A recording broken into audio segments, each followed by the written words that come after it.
Welcome everyone to another Wednesday night. The fundamentals to gain inner peace with your host, Coach Menachem. And we've been spending the past 2 weeks on self-care. Last week we did psychological, mental self-care. 2 weeks ago we did physical. The physical ideas we discussed, whether it's exercise, sleep, drinking, eating healthy, all the physical ideas, physical things. Doesn't have to be big, even if they're small, something small that you're taking care of yourself physically. And then we discussed psychologically and mentally, going out with friends, mindfulness and meditation. We spoke about setting boundaries, being able to say no. You know, what I could do, what I can't do. I'm not always available. I can't do everything. I'm not a malach. I am human. I have my limitations, and that's okay. And for those who need professional help, to pick up the phone and get it. And I know so for some it's hard, but if it's needed, it's needed. Whether it's a therapist, a counselor, could be a friend, or whatever it is, somebody you can hold your hand to guide you.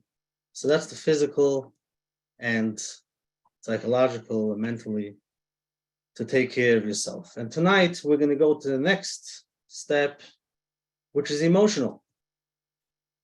And the truth is that the whole idea of self-care, whether it's whichever area in your professional life, spiritual life, which we're going to talk about in the coming weeks, or your physical, whatever it is, any step that you take for self-care is really part of emotional self-care, because it boils down to that being there for yourself, understanding yourself, knowing what you need, and spending some time with yourself so you feel better. So it does boil down to emotional, which we'll see tonight. And a lot of the ideas that come up by emotional, that's the same ideas, they overlap. So basically, spending time with yourself, understanding what you need, and doing it.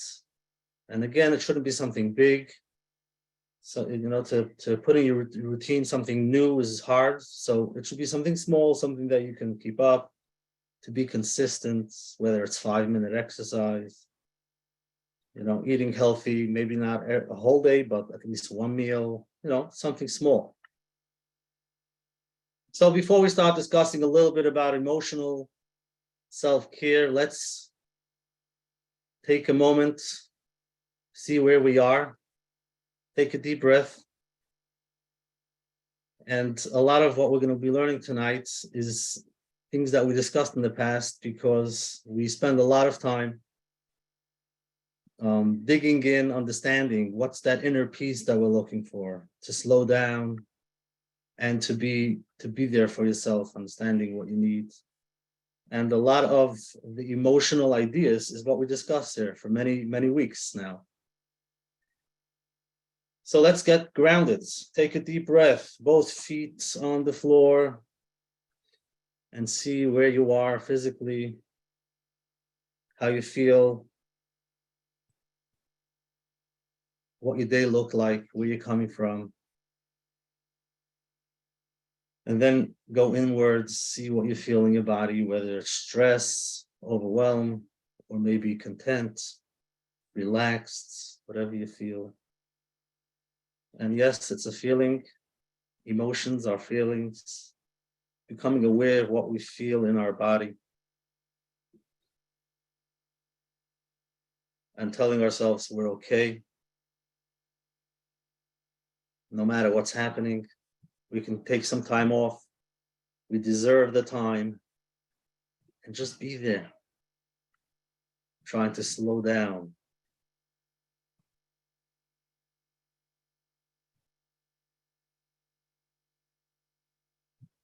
Okay, so let's get started.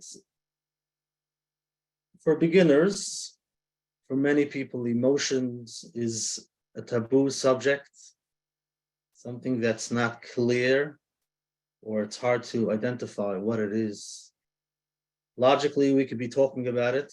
We could discuss this bothers me, and I don't like that idea, or we can be talking about it. But emotionally, to feel it, emotions, basic definition is to feel in your body the emotion.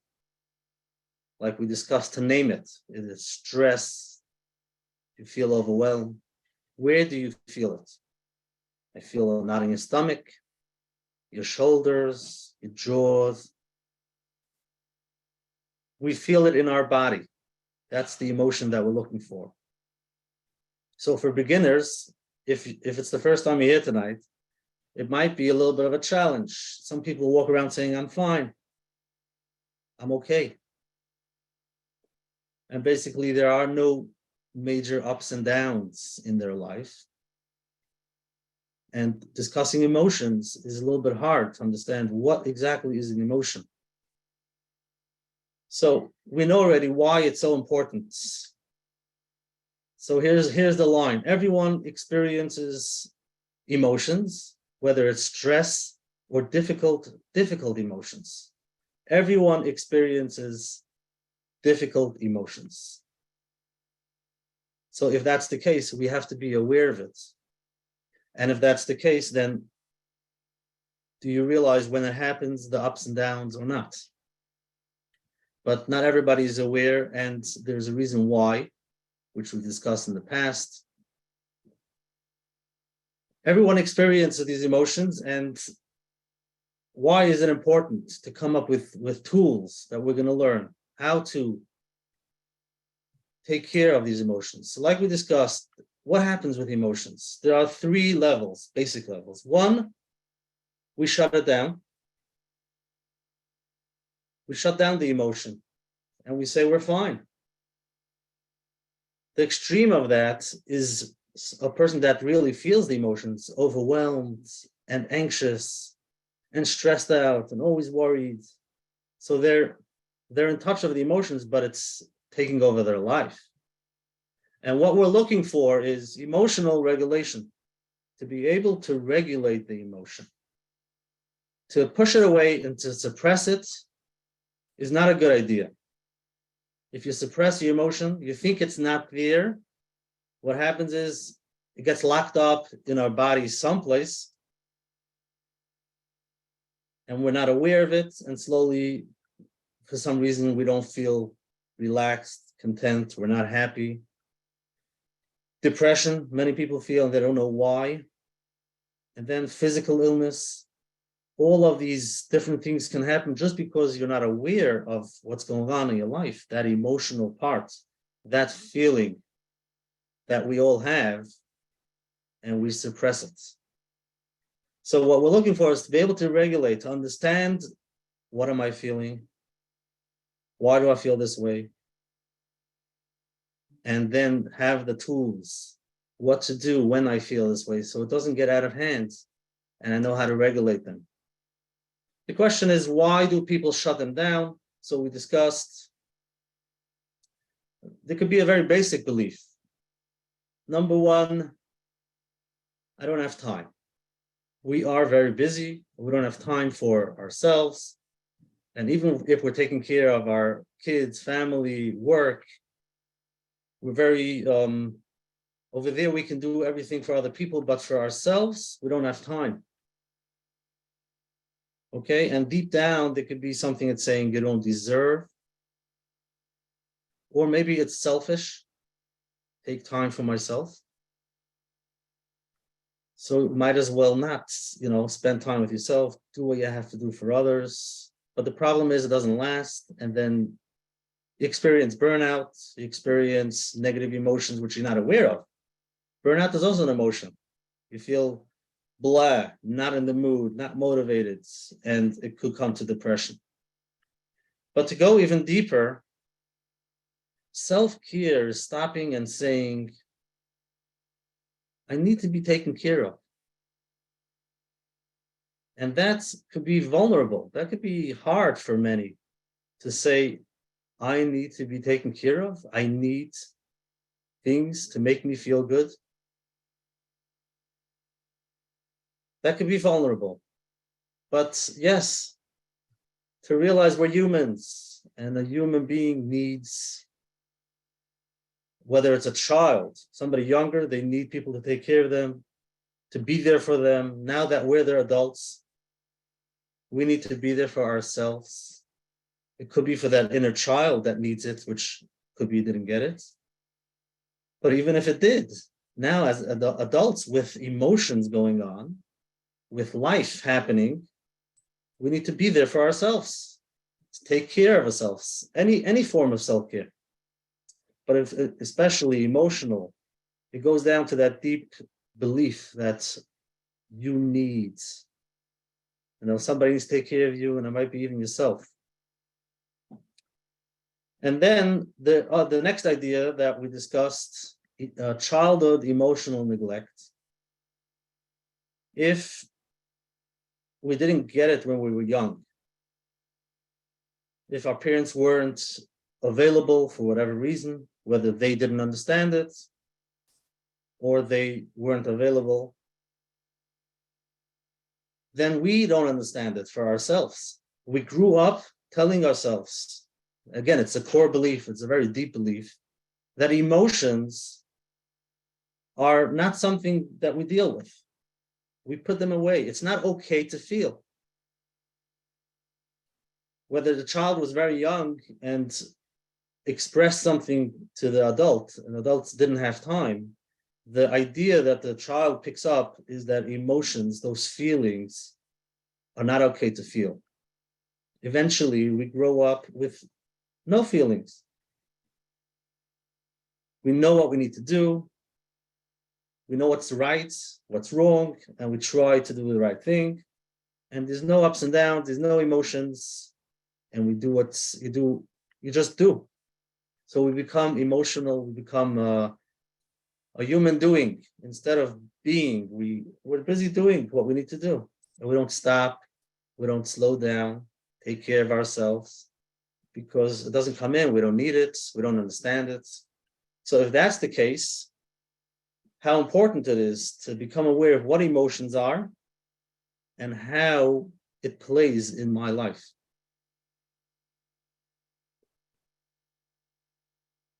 So what are some ideas? Some ideas that we could do, small things again, to help us to become, I guess it's some tools, once you become aware of your emotions. So one of the ideas are, which we discussed already last week, practicing mindfulness and meditation.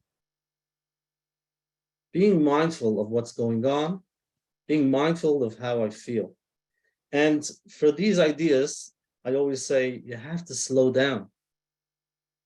You have to be able to take a deep breath, be able to close your phone. And things have to slow down, because if you're running, if you're in fight and flight, if you're busy, then you can talk about it, you can think about it, but you're not going to let yourself feel. You're not going to go there. And to be able to understand and to get the tools to help us when we feel those emotions, we have to be able to slow down. And mindfulness and meditation help you slowly calm down. And that's the idea that I say many times: find 5 minutes, close your phone, go into a room and do nothing. Well, you don't have to call it mindfulness, you don't have to call it meditation. Some people are scared of that. So just go into a room where you can just be by yourself, without a phone, without distractions. And like we discussed, it's hard for those who have never done it before. Why? Because that's when you become aware of these things that are pushing you not to stay there. Those emotions, ideas, different things can come up. So that's one tool. And start small. It can be 2 minutes quiet, 2-minute quiet time. The next thing is, we discussed last week also, to be able to set boundaries, to be able to say no, to understand what I need physically. So that helps to be there for yourself. The next idea is to identify and express the emotion. So like they say, the first step is to identify, to name it, give it a name. Is it overwhelm? Is it stress? Is it anxious? Is it worried? It's hard when you start. What's the difference between these ideas? But what are you feeling? And what's coming up? Give it a name. That's it. You can write it down. This is what I feel. You can see what the thought behind it is. I am worried. How am I going to support my family in 3 years if there's inflation? So that's a worry. That's a fear. What's the thoughts? Well, now I'm managing, but the prices are going up. Beautiful. So you become aware of the ideas.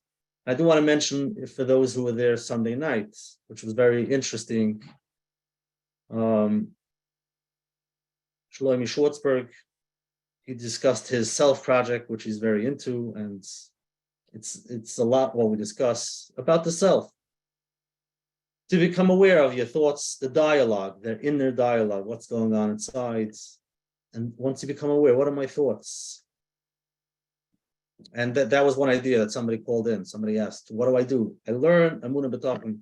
When I learn it, I see it in the Sefer, logically I understand it. Problem is when I close it and I walk away, I'm just worried. So there's that blockage between the logic and the emotions. So the first step is to become aware of emotions. What are emotions? What do I feel? And if you can say, yeah, I feel worried, then that's beautiful. Where do you feel it in your body? What does it feel like? What does it look like? Somebody mentioned to me that it's interesting, they try to choose a color, a shape. Is that real or not? So I say, even if it's not real, but it helps you to identify. So imagine you feel worried, you feel it in your stomach. So what's the shape that you feel? Some people would say it's a long stick. Okay. Round, it's smooth. What does it feel like?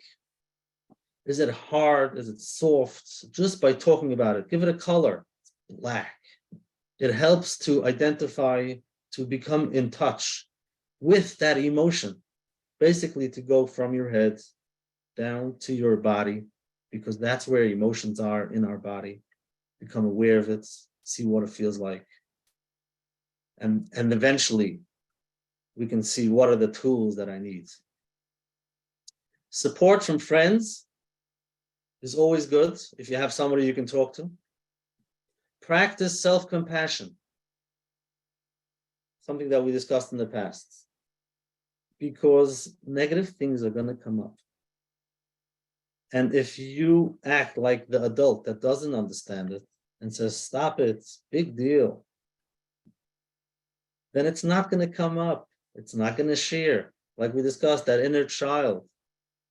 You have to be able to be there with compassion, relax, and know that things that you don't like are going to come up, and listen to it. And have that inner dialogue. Listen to it, see what it's saying. Like that inner child, like the child is kvetching, throwing a tantrum, listen to it. It's saying something. If you are stopping and saying, you know what, let me become in touch with my emotions, then you have to be ready to stay there, because if you run away, it's not going to work. Next time you sit down, it's not going to come up because they know already. Once it comes up, you'll be out the door. You don't want to hear what's really bothering. What's really bothering? What's down there? What's the thoughts? What's the idea? What's the feeling? Keeping a journal is a very good idea. Start writing the thoughts, the ideas, and the feelings. And slowly things come up. Many people mention to me that they have no memories from when they grew up. Well, that's a good indicator that it's something we need to work on, something. I don't know what, but you probably have some small memories. You might say it's insignificant, but write them down. So, I remember that. I remember third grade, even if it's nothing. I remember going wherever it is, when I was 15, write it down. Slowly, you're jogging memory and you're becoming aware of, wait a second, oh, I remember those days. What did I feel like then?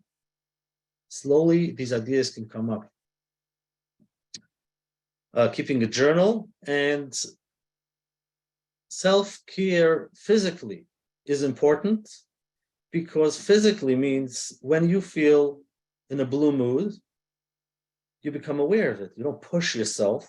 So you're becoming aware of those feelings. So physical self-care helps for emotional self-care. If you can be in touch to understand, how do I feel? Why do I feel this way? Then slowly you're becoming aware of your emotions, of those feelings that are going on. And like we mentioned, emotions, if you let it go, it's like waves. A wave comes in, it becomes very big. And when it's very high, it looks like it's never going to go away. And you're like, how am I going to deal with this? I can't. And then eventually it goes down. The problem is, for those who are not aware of how emotions work, when it's on that high, you're stressed out. You don't want to deal with it. So you lock it up. You run away from it. So basically what you do is suppress that emotion. And what you're doing is you're putting it away deep, deep down somewhere in your body. It's going down somewhere and you're holding on tight to it. What we want to do is let the emotions go. How do we do that? We breathe. We realize, yes, it's hard. It's something I don't like. And then breathe out. And see that wave coming. It becomes very big. And see how it falls. Every wave falls. Every wave falls, no matter how big it is. And emotions are the same way. If you let yourself feel it, let it come up, let it be there, don't run away, and then eventually you can fall.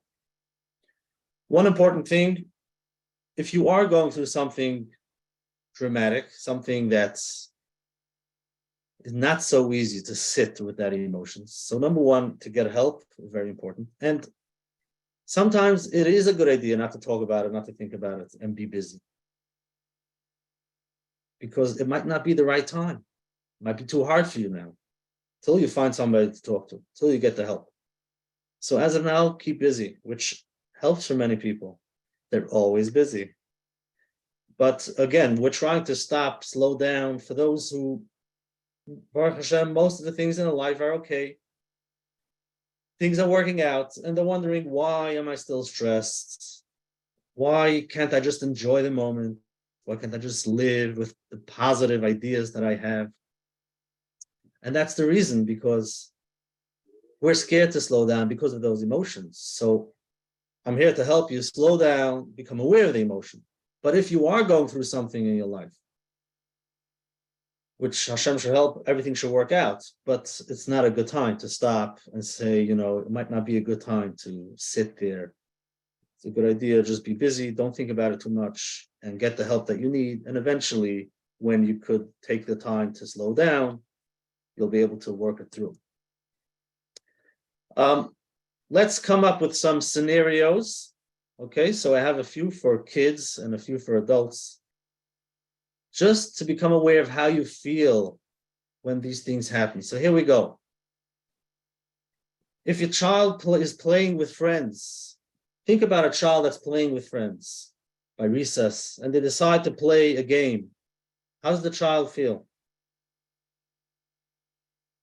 What's the feeling? You can put it in the chat, or you can write it down, whatever it is. Happy, excited, playful, very good. Just see what the feeling is, what it is. Slow down, let yourself experience the scenario and come up with that feeling. A child is sitting in class and the teacher tells him to do a difficult math example. What do you think the child feels? It's a difficult math example. Annoyed, very good. Frustrated, nervous, beautiful, overwhelmed. These are emotions. These are feelings. Very good. The child comes home and the parent tells the child, we're going out to the park for a picnic. What does the child feel? Happy, excited, grateful. These are all feelings. That's it. And you might not have to talk about it. They just feel it. Like Shlomo Schwartzberg was saying, I like to read books and ask the kids how they feel. The truth is, these things really don't have to be taught. Emotions wouldn't have to be taught because it's part of how we grow up. But for those who struggle, went through what they went through, and they go to therapy, for example, in therapy, they help them experience because something happened. So over there, you have to, yes, bring up scenarios, discuss how it feels. So slowly they can become aware of their life. So yes, if the parent can just be and let the child experience, you don't have to tell the child, we're going to have a picnic. What do you feel? What is it? Is it excited? Is it? You don't have to talk about it. It just happens. But we're here to discuss, open up for ourselves, to realize those feelings, those excitements. Another scenario is the teacher screams at a child, forgot to bring back the homework. And it's not the first time. What does the child feel? Guilty, upset, ashamed, embarrassed. Very good. Beautiful. Now let's go to the adults. Changing a job. You're starting a new job. You're meeting new people. How does that feel? Worried, very good. Nervous. Maybe hopeful. Insecure. Beautiful. All of these feelings, become aware of what do I feel? And even if you're not changing a job now, ask yourself, if I would change my job, how would I feel? Or maybe that's the reason why I don't want to change and I'm stuck. There's a possibility. Just become aware of that dialogue inside of you. Don't bring that up. Please don't take me there. I hate that. Don't take me to that place. Okay? Just become aware of that. Write it down. I do not want to talk about changing jobs. And then turn the page. At least you wrote it down. You know it's there. And when you're ready, we can talk about it. If an adult is going through a difficult breakup, and they're thinking about what's going on, they might feel sad, lonely, guilty, heartbroken, overwhelmed, ashamed, hopeless, depression, failure, exactly, very lonely. So these are feelings that people have. We are human and we have these feelings, but they're scary. They are heavy, nothing to talk about. These are heavy, heavy feelings. So you have to know where you are if you can actually sit with them. If you're planning a vacation with your family, what does that feel like? Excited? Looking forward? Happy? Maybe anxious. It depends what it looks like. Anticipation, very good. You get a promotion at work. Proud, excited, accomplished, relief, very good. Now, when you have time, soon you can sit with them and see how they feel, because over here we are a little bit logical. We're discussing it. We're saying, yes, he's probably worried, but what does that feel like? Spend time to see, slow down, see how it feels. Imagine you actually get that promotion. Or imagine you have to change jobs. A person is attending a funeral. What does that feel like? A lot of people don't feel at all because it's too hard.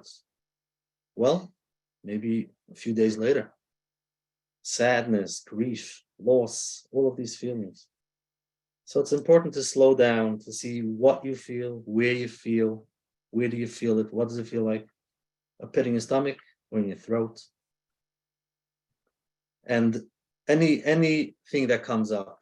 If your mouth is dry, if you feel you're shaking, all of these things are physical stuff that you become aware of, that your body has the reaction, that you react to certain ideas, that your thoughts might come up. I know it's a little bit late, but I just want to finish with a very interesting, just a write-up from somebody, Jeff Foster, and I think it's very appropriate. So here we go. A true healer does not heal you. She simply reflects back your own capacity to heal. She is a reflector, a loving mirror. A true teacher does not teach. She does not see you as a separate from her or less than her. She simply reflects back your own inner knowing, reminds you of the vastness of your being. She's a mirror, a signpost. Love is the space in which all of this is possible. Love heals, and we learn best in a loving field. No threat of failure, no punishments. That's one. And here I'll read another one, which is very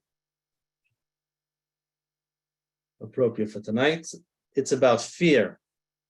Once I ran from fear, so fear controlled me. Until I learned to hold fear like a newborn. Listen to it, but not give in. Honor it, but not worship it.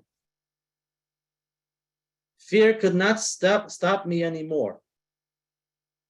I walk with courage into the storm. I still have fear, but it does not have me. So these are just interesting ideas. That's it for tonight. If you have time, you can spend some time with a pen and paper.